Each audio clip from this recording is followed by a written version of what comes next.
Saving and protecting the elephants is extremely important because these animals are going to face extinction by 2020 unless something gets done.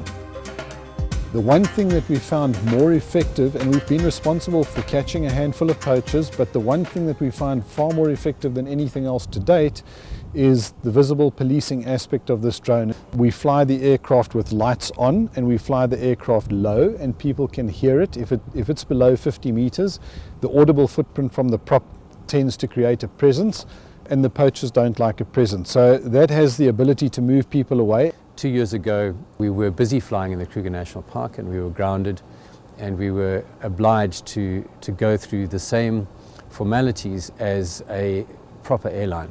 We had to go through enormous regulatory hoops. We had to register an airline, we had to register our aircraft, we had to put our pilots through training programs that normal manned, commercial manned operations have to go through. It was a drama. It took 6 months. We got it through, and we were awarded the first license in South Africa, the first in Africa, and one of very few, we think, in the world.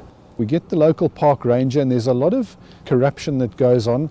If we take the main person in that area, put them in the vehicle and show them the capability from the aircraft and what can be seen at night, that information gets disseminated to all the local villages very, very quickly. And what you generally find is that poaching in that area starts to die right down the moment that happens. So the bush telegraph has a huge impact. They have been massacred over the last few decades. We're down to 300,000 elephants.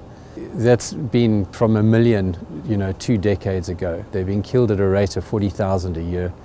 The biggest problem that we face is the startup cost per team to fit out a vehicle, build the aircraft, equip it with all the thermal imaging cameras and all the other equipment we actually fund ourselves. What we really need is some way of sustaining those operations, because typically these parks have no money. They don't have money for enough boots on the ground, let alone proper vehicles.